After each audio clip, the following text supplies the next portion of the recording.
Right. Karma yoga, how does it purify the mind? There are two stages to it. One stage is dharma, a moral, ethical life. Impurities like deceit, like lust and greed and anger and hatred, those have to be counteracted by a moral, ethical life. As they would say in this country, clean up your life. As far as possible, clean up the life. Let it be a moral and ethical life. But karma yoga is beyond that. One can be moral and ethical within the limits of morality and ethics. I still pursue my selfish goals. Yeah. I'm paying my taxes, but I want to be a rich person who's paying taxes.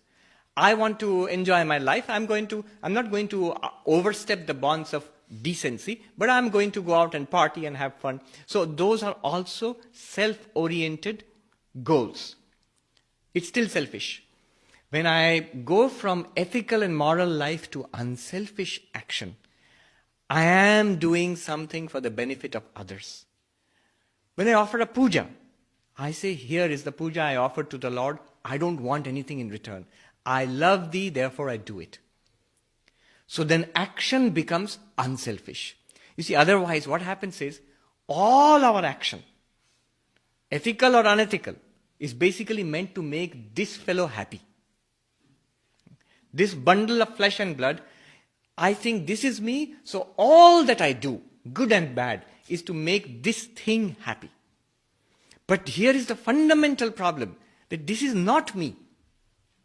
So if you are going to realize that, I have to cut this knot of selfishness, which ties me to this body-mind.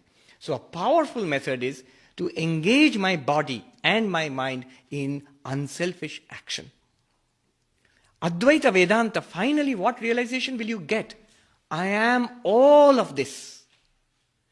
So why only act for the benefit of one particular body-mind? Then let my actions be for the welfare of humanity. Let my actions be, if you are devotionally oriented, let my actions be a puja to the Lord. So that is karma yoga. How does it help? It cuts at the very bond of selfishness. Why is selfishness a problem? Selfishness with a small s. What Ramana Maharshi is talking about, find out who I am, is self with a capital S.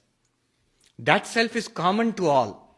But my selfish action is directed to this particular body and mind, or to that which is connected to this body and mind. My family, my wife and children and my relatives and my company, me and mine. That's what ties us deeply to this earthly life. That is the source of impurity. So that impurity sort of clouds the mind. The more unselfishly I act, the more I viscerally begin to feel, I am not this body and mind. This is just one body and mind. There are so many bodies and minds. What's so particularly special about this body and mind? Nothing. So karma yoga, by counteracting our innate selfishness, purifies the mind. It replaces selfishness, body-mind bondage with unselfishness. So that's how it purifies the mind. It's a very, very powerful tool for purifying the mind.